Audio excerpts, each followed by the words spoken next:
আমাদের ক্ষেত্রে ছাত্র শিবির সমন্বয় ক্ষেত্রে কোনো সমস্যা নাই। ছাত্র শিবির আন্দোলন লিড দিবে, কোনো সমস্যা নাই। জীবন দিবে, কোনো সমস্যা নাই। এই দেশকে হাজারো অর্জন করে দিবে, কোনো সমস্যা নাই। সমস্যা হলো যখন ছাত্র শিবির পরিচয়টা দিবে। এটা হলো এই রাষ্ট্রের সমস্যা। আসসালামু আলাইকুম। ইসলামী ছাত্র শিবিরের কেন্দ্রীয় সেক্রেটারি জেনারেল জাহিদুল ইসলাম তিনি আক্ষেপ করে কয়েকটি কথা বলেছেন। তার আক্ষেপের কথাগুলো আমরা তার মুখ থেকে জেনে আসবো। আমাদের ক্ষেত্রে ছাত্র শিবির সমন্বয় ক্ষেত্রে কোনো সমস্যা নাই। ছাত্র শিবির আন্দোলন লিড দিবে, কোনো সমস্যা নাই। জীবন দিবে, কোনো সমস্যা নাই। এই দেশকে হাজারো অর্জন করে দিবে, কোনো সমস্যা নাই। সমস্যা হলো যখন ছাত্র শিবির পরিচয়টা দিবে। এটা হলো এই রাষ্ট্রের সমস্যা।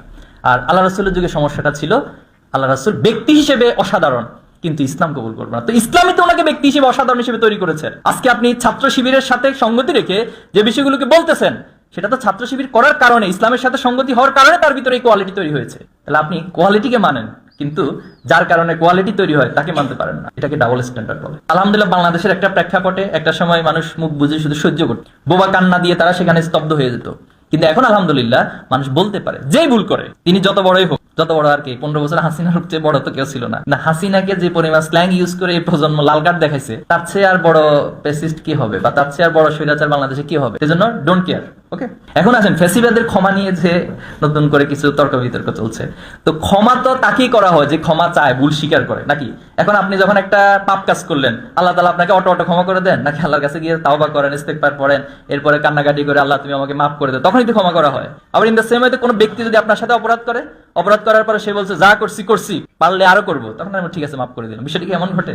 না, বিষয়টা হচ্ছে তাকে আগে তো ভুল স্বীকার করতে হয়, যে আমি যে গণহত্যা চালাইছি, আমি যে অন্যায় করছি, মানুষের উপর জুলুম করছি, এটা আগে স্বীকৃতি দিলাম, ইনশাআল্লাহ আমি এখন থেকে ভালো হয়ে যাব। তখন এবার প্রশ্ন আসবে যে তাকে ক্ষমা করা হবে কি হবে না, নাকি শাস্তি দেওয়া হবে। কিন্তু সে তার অলরেডি, আমরা যেটা দেখতেছি তাদের অনলাইন অ্যাক্টিভিজম এর অন্যান্য জায়গায়, তারা বলতেছে তারা গণহত্যা চালাই নাই। এখনো পর্যন্ত তারা ওই কি বলে মেট্রো রেল নিয়ে কান্নাকাটি করতেছে, কিন্তু দেখছেন কিনা আপনারা? মেট্রো রেল নিয়ে, বিটিভির ভবন নিয়ে কান্নাকাটি এখনো তারা করতেছে। তো সে ব্যক্তিগুলো, তাদের সামনে হাজার হাজার লাশ, হাজার হাজার মায়ের আহাজারি, হাজার হাজার গুলিতে, আমরা ওই সময়তে আমরা ভিডিওগুলোতে দেখেছিলাম অনলাইনে বিভিন্ন চ্যানেলগুলো। তো তারা এখনো পর্যন্ত অহংকার এবং উদ্ধত্ত প্রকাশ করতেছে। তাহলে তাদেরকে তো ক্ষমার প্রশ্ন কিভাবে আসে?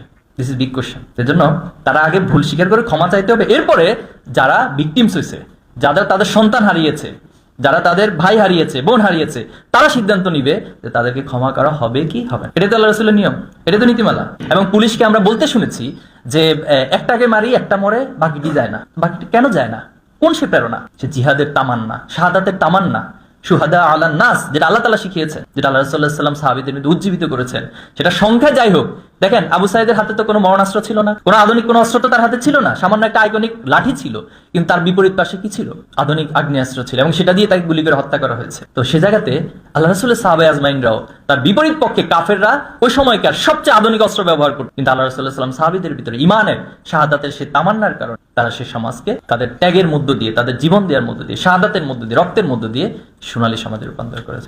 আল্লাহ রাসূলুল্লাহ সাল্লাল্লাহু আলাইহি ওয়াসাল্লামের সিরাতের সাথে, সিরাতের যে স্পিরিট, সেটার সাথে আন্দোলনের স্পিরিটের একটা গভীরতম সম্পর্ক রয়েছে। দায়িত্ববোধের জায়গা থেকে আল্লাহ রাসূলকে উপলব্ধি করে, এই জীবনীকে উপলব্ধি করে, সিরাতকে উপলব্ধি করে, এই সমাজ রাষ্ট্র গঠনের জন্য একটি সোনালী সমাজ বিনির্মাণে আপনারা ভূমিকা রাখবেন ইনশাআল্লাহ। এরপর আল্লাহ সাল্লাল্লাহু আলাইহি ওয়াসাল্লাম এখানে আরেকটা বিষয়, বুনিয়ানুম মারসুস, যে তারা সীসাডালা প্রাচীরের মতো হয়ে যাবে, তারা একজন আরেকজনকে ফিল করবে। সেই ফিলটা আমরা দেখেছি যখন আবু সাঈদকে মেরে ফেলা হলো, শহীদ করে দেওয়া হলো, তখন আমরা যারা ছিলাম আমরা বলছি উই আর আবু সাঈদ। এবং একটা ছোট্ট শিশু আমরা দেখেছিলাম যে পুলিশের দিকে তেড়ে যাচ্ছিল। তো তেড়ে যাওয়ার পরে তাকে জিজ্ঞেস করা হলো যে তুমি পুলিশের দিকে তেড়ে যাচ্ছ কেন? সে বললো যে সে আমার ভাই আবু সাঈদকে হত্যা করছে, আমি দেখছি ভিডিওতে, এজন্য আমি তার দিকে তেড়ে যাচ্ছি। তাহলে সে ছোট্ট শিশু, আবু সাঈদের বাড়ি কিন্তু রংপুর ছিল না, আবু সাঈদের এলাকার আশেপাশে ছিল না। সে ছোট্ট শিশুটাকে কোন অনুভূতিটা তৈরি করে দিল যে তুমি আবু সাঈদ, আবু সাঈদের সে প্রেরণা তৈরি করে দিল। ঠিক একই প্রেরণাটা আল্লাহ সাল্লাল্লাহু আলাইহি ওয়াসাল্লাম সাহাবায়ে আজমাইনদের মধ্যে করেছেন, যারা আল্লাহ রাসূলের প্রতি ঈমান এনেছিলেন, তাদের মধ্যে এই প্রেরণা, এই ভালোবাসা তৈরি করে দিয়েছিলেন। এরপরে ময়দানে আমরা দেখেছি যে একজন আরেকজনকে প্রায়োরিটি দেওয়া। একজন আহত হয়ে গেছেন, তাকে যখন হসপিটালে নিয়ে যাওয়া হচ্ছে, তাকে মানে সেবা দেওয়ার জন্য আরেকজন ধরে নিয়ে যাচ্ছিল, তখন তারা বলতেছিল যে ভাই আপনারা আগান, আমাকে নিয়ে টেনশন করতে হবে না, আমাকে নিয়ে চিন্তা করতে হবে না, বরং আপনারা ময়দানে টিকে থাকেন, ময়দানে টিকে থাকতে পারলে আন্দোলন সফল হবে। তাহলে সেম মেসেজ গুলো আল্লাহ রাসূলের সাহাবায়ে আজমাইনদের মধ্যে আমরা দেখি। যখন সবাই আহত অবস্থায় একদম পানি নিয়ে আসলো সেবা দেওয়ার জন্য, তখন সে বললো যে আমাকে দিতে হবে না, আমার অমুক ভাইয়ের কাছে পানিটা নিয়ে যান, তাকে গিয়ে সেবাটা দিন, যাতে করে সে সুস্থ হলে এই আন্দোলনের জন্য এই ময়দানে সে ভালো ভূমিকা রাখতে পারে। তাহলে আল্লাহ রাসূলুল্লাহ সাল্লাল্লাহু আলাইহি ওয়াসাল্লামের যে শিক্ষা, যে চেতনা, সেটাই আমরা আজকে এই 24-এর আন্দোলনে বাংলাদেশের ছাত্র সমাজের, সেটা বাই নেচার হোক অথবা সেটা সুপ্রদর্শক, শিবির সেক্রেটারি জাহিদুল ইসলামের এই বক্তব্যটি, এই কথাগুলো আপনারা কিভাবে দেখছেন? অবশ্যই আপনাদের মূল্যবান মন্তব্য কমেন্ট বক্সে জানাবেন। সবসময় সত্য নির্ভর তথ্য পেতে স্বাধীন বাংলা ইউটিউব চ্যানেলটি সাবস্ক্রাইব করে আমাদের সাথে থাকুন।